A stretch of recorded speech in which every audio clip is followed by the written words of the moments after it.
जय हिंद मेरे प्यारे साथियों, आप सभी का फिर से स्वागत है मेरे YouTube channel BPSC GS centre में। आज हम लोग जानेंगे तुर्क आक्रमणकारी महमूद गजनी के बारे में। चूँकि प्रथम मुस्लिम आक्रमणकारी जिसने भारत को रौंदा या भारत में अपनी सत्ता स्थापित की, उसका नाम था मोहम्मद बिन कासिम। तो प्रथम वह मुस्लिम अरब आक्रमणकारी था, लेकिन हम लोग सेकेंड फेज में पढ़ेंगे तुर्क आक्रमणकारी। प्रथम तुर्क आक्रमणकारी जिसने भारत पे आक्रमण किया, उसका नाम है महमूद गजनी। आक्रमण का इसका मूल उद्देश्य था भारत से धन इकट्ठा करना, धन लूटना और इस्लाम का प्रसार करना। चूँकि भारत पर इसने 17 बार आक्रमण किया, इसका मूल ध्येय था मध्य एशिया में अपनी सत्ता को स्थापित करना, बनाए रखना। उसके लिए धन की आवश्यकता थी। तो इस क्रम में एक महत्वपूर्ण नोट्स एक कंसेप्ट के साथ क्लियर किया गया है। चूँकि आप एमसीक्यू लगाते हो तो आपका कंसेप्ट क्लियर नहीं होता है, इसमें बेस्ट मटेरियल के साथ नोट्स तैयार किए गए हैं। तो आइए जानते हैं इस वीडियो में क्या है खास।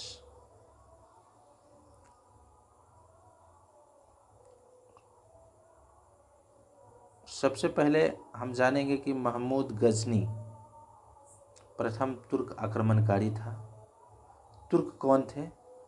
अरबों के बाद तुर्कों ने भारत पर आक्रमण किया। तुर्क चीन की उत्तर पश्चिम सीमाओं पर निवास करने वाले असभ्य और खूंखार बर्बर जाति थी। जब अरब उमैदवंशी शासकों ने इस्लाम धर्म का प्रसार किया, एशिया की ओर बढ़ा, तो तुर्क भी इस्लाम कबूल कर लिए। यानी तुर्क असभ्य और बर्बर जाति थे, ये काफ़ी खूंखार होते थे। इस्लाम धर्म के प्रसार के सिलसिले में इसने भी इस्लाम धर्म कबूल कर लिया।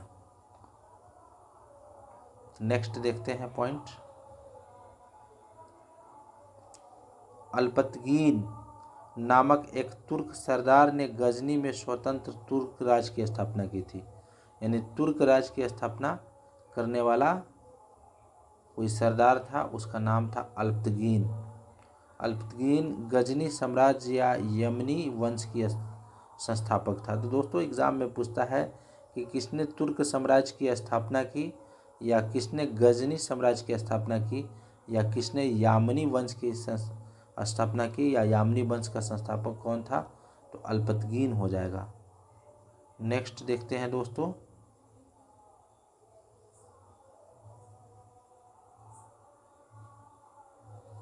अल्पतगीन का गुलाम और दामाद सुबुक्तगीन था, जिसने 977 ईस्वी में गजनी पर अपना अधिकार कर लिया और वहाँ का स्वतंत्र शासक बन गया। इसी कड़ी में हम आगे देखेंगे।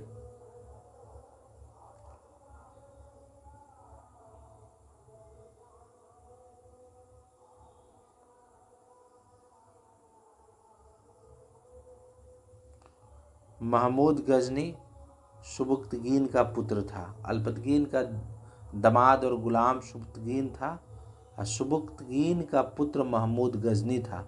महमूद गजनी का जन्म अफ़गानिस्तान के गजनी में 2 नवंबर 971 ईस्वी को हुई थी। महमूद गजनी सुबुक्तगीन का पुत्र था। याद रखिएगा, सुबुक्तगीन का पुत्र था महमूद गजनी। उसकी माँ जबलिस्तान के एक कुलीन परिवार की बेटी थी। नेक्स्ट पॉइंट को देखते हैं।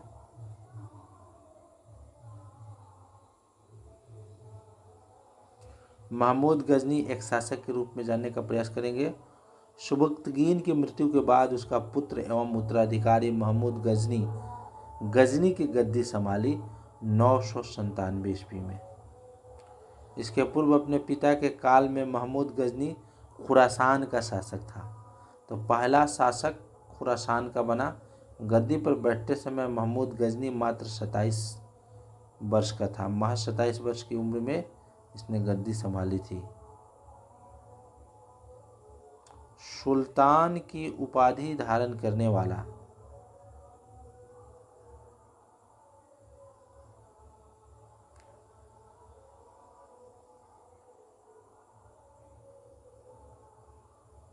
यानी सुल्तान की उपाधि धारण करने वाला प्रथम मुस्लिम शासक महमूद गजनी था।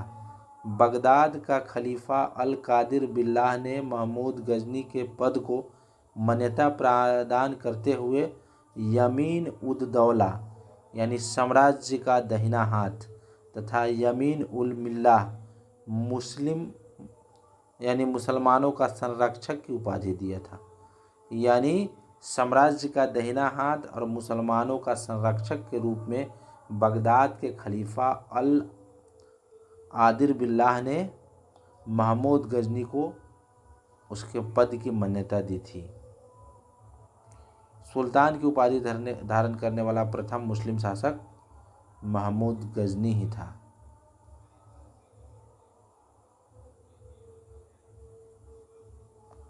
मध्य एशिया में साम्राज्य विस्तार के लिए धन की आवश्यकता थी, इसलिए गजनी ने भारत पर लगातार 17 बार आक्रमण किए।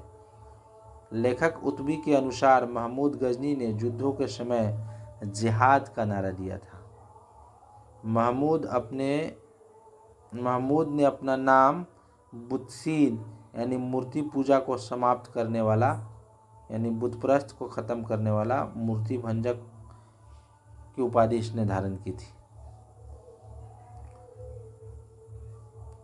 नेक्स्ट, महमूद गजनी भारत पे 17 बार आक्रमण किया, इसकी जानकारी हेनरी इलियट ने दी थी।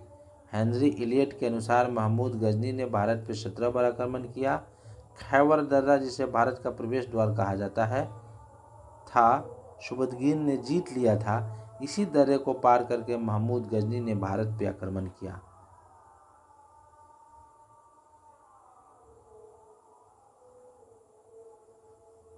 महमूद गजनी का भारत पे पहला आक्रमण पंजाब के सीमांत दुर्गों पे 1000 ईस्वी को हुई थी। पहला आक्रमण सीमावर्ती दुर्ग पर किया और राजा जयपाल के सीमांत दुर्गों पर अधिकार कर लिया। खास करके पेशावर क्षेत्र पर पहला आक्रमण किया। दूसरा सफल आक्रमण 1001 से 1002 के बीच में। कभी कभी आपके एग्जाम में पूछ सकते हैं, पहला आक्रमण महमूद गजनी ने कब किया? सन 1000 ईस्वी को।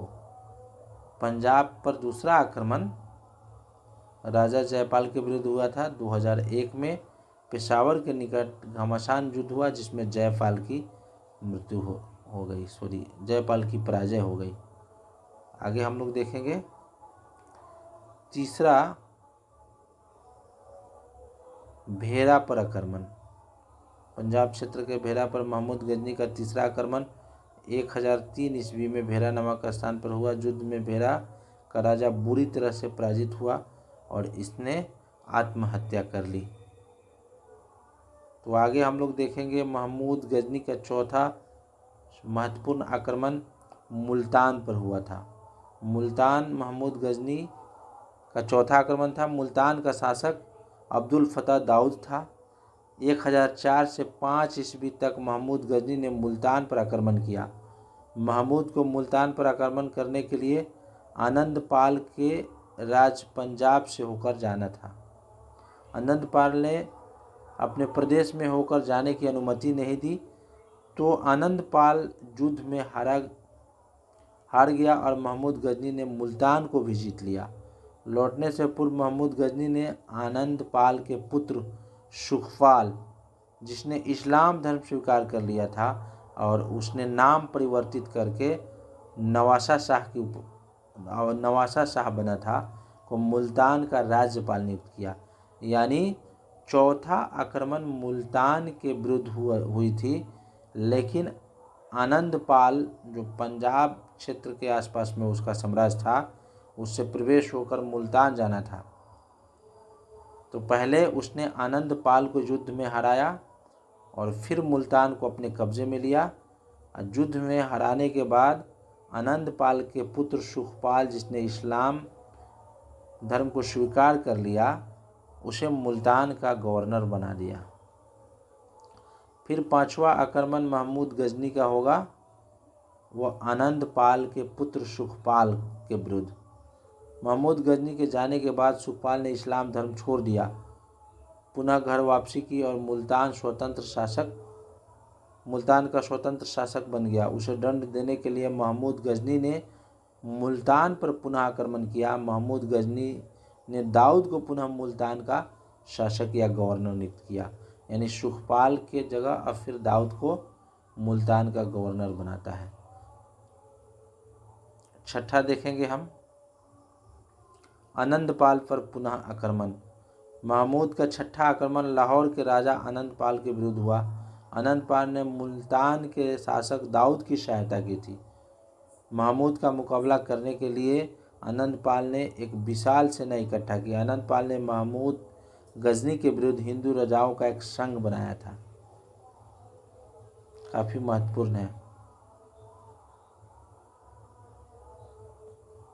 अगला पॉइंट देखेंगे, त्रिलोचन पाल पर आक्रमण। आनंदपाल की मृत्यु के बाद उसका पुत्र त्रिलोचन पाल राजा बना। महमूद ने उस पर आक्रमण किया। त्रिलोचन पाल कश्मीर भाग गया।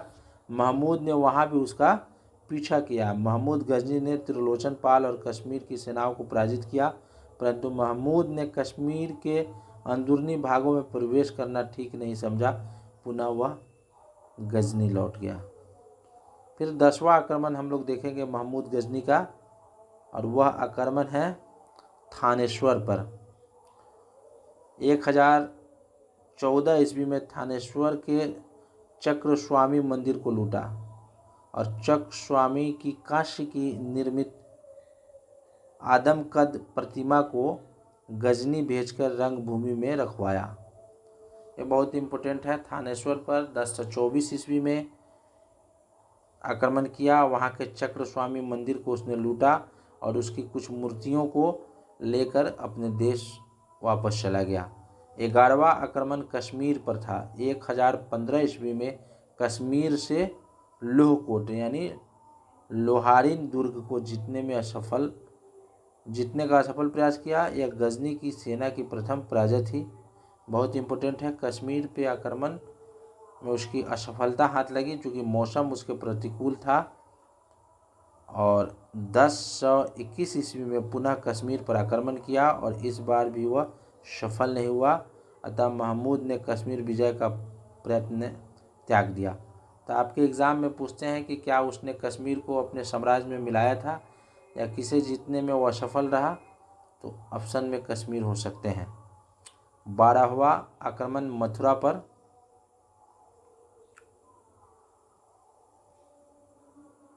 महमूद गजनी का 12वां आक्रमण 1018 ईस्वी में मथुरा पर हुआ।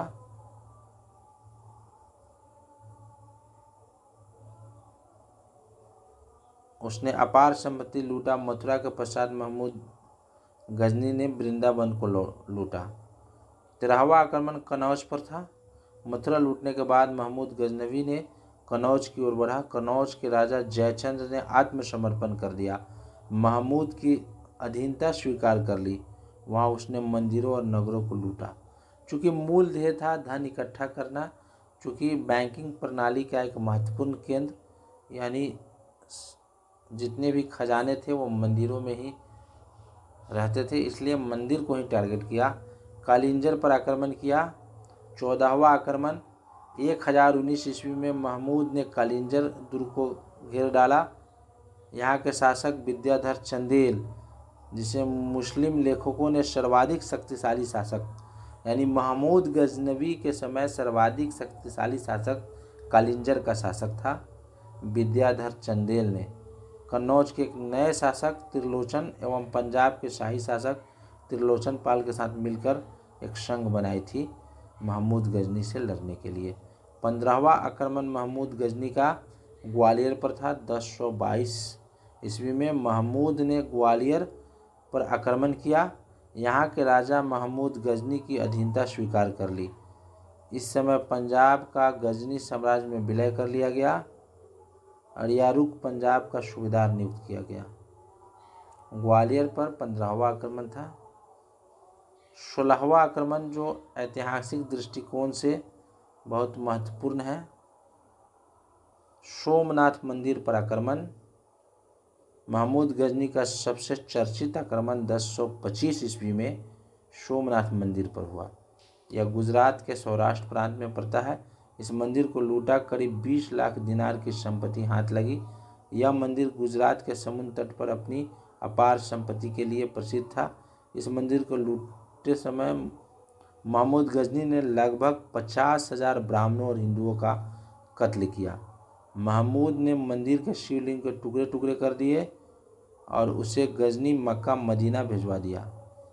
पंजाब के बाहर किया गया महमूद का यह अंतिम आक्रमण था। सोमनाथ की रक्षा की सहायता करने के कारण अहिलवाड़ा के शासक पर महमूद ने आक्रमण भी किया। अहिलवाड़ा के शासक पर उसने आक्रमण भी किया। नेक्स्ट हम लोग देखते हैं महमूद गजनी का अंतिम आक्रमण वो जाटों के विरुद्ध था। यानी 1027 ईस्वी में महमूद गजनी ने अपनी अंतिम आक्रमण मुल्तान के जाटों के विरुद्ध किया, क्योंकि सोमनाथ मंदिर लूट कर ले जाने के क्रम में महमूद पर जाटों ने आक्रमण कर दिया। कुछ संपत्ति की क्षति हुई या कुछ संपत्ति यानी जाटों ने भी लूटे हुए माल में से लूट लिया। इसका बदला लेने के लिए अंतिम बार 1027 में भारत आया था। उसने जाटों को पराजित किया और वापस लौट गया।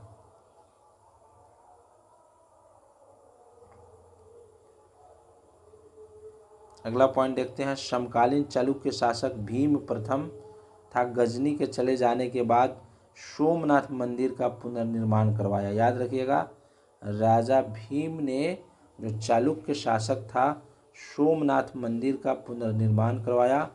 महमूद गजनी की मृत्यु 1030 ईस्वी में हो जाती है। अब इसके रिगार्डिंग कई सारे कंटेंट है, उस पर हम चर्चा करेंगे।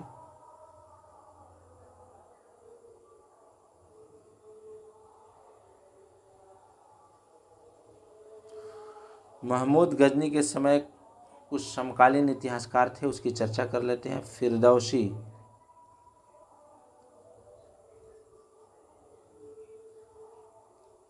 फिरदौसी फारसी में पद में 1000 छंदों वाली शाहनामा की रचना की। यानी शाहनामा महमूद गजनी के आदेश पर लिखी गई है।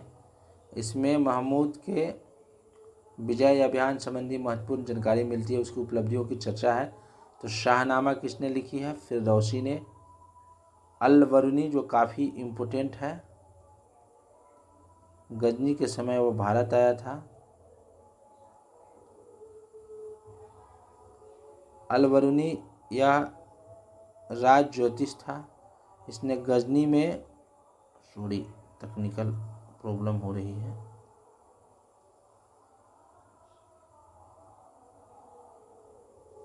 इसने गजनी में ब्राह्मण पंडितों से वाद विवाद किया था। इसमें किताबुल हिंद की रचना की। इसने किताबुल हिंद की रचना की, तहकीक हिंद के नाम से जानते हैं। इसमें कई सारे विजय अभियान के अलावा भारतीय कल्चर क्लाइमेट की चर्चा की गई है। और अल-बरूनी ने कई सारे ग्रंथों का फारसी में अनुवाद भी किया है, जिसकी चर्चा हम इसमें करेंगे। उत्बी यह हमलावर दरबारी इतिहासकार था, यानी हमला के समय मौजूद रहता था, जिसने किताब यामिनी में 1000 ईस्वी से महमूद गजनी के ज़्यादातर हमलों का उल्लेख है। यानी मैक्सिमम जितने भी हमले हुए हैं वह महमूद गजनी के साथ रहा करता था। और उस हमलों का विजय अभियान का जो संग्रह है किताब यामिनी में उसने लिखा है। उत्बी ख्वाजा अहमद, ये भी काफ़ी इम्पोर्टेंट है। यह महमूद गजनी का वजीर था। ख्वाजा अहमद ने महमूद गजनी की अनुपस्थिति में 18 वर्षों तक कुशलता से प्रशासनिक कार्यों का संचालन किया था। बाद में महमूद ने अपने इस वजीर को एक भारतीय किले में कैद करा दिया था। फिरदौसी जिसने शाहनामा लिखा, अल-बरूनी ज्योतिष था। फारूकी जो महमूद गजनी के समय दरबारी कवि भी था। फारूकी ने महमूद द्वारा लाहौर में बनवाए गए निगार खान यानी चित्र विथिका का उल्लेख किया है। इसमें महमूद गजनी का भी शाही या व्यक्ति चित्र पोर्ट्रेट है। वह पहला मुस्लिम था जिसने अपना चित्र बनवाया था। वो पहला मुस्लिम सुल्तान था जिसने अपना चित्र बनवाया था।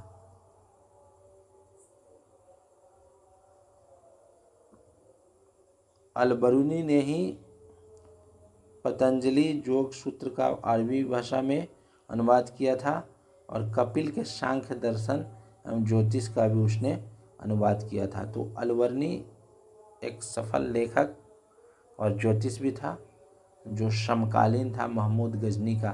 तो दोस्तों ये वीडियो आपके लिए काफ़ी महत्वपूर्ण हो सकते हैं। अगर वीडियो अच्छा लगा हो तो मेरे चैनल को सब्सक्राइब करना नहीं भूलिएगा। फिर मिलते हैं अगले वीडियो में, तब तक के लिए जय हिंद।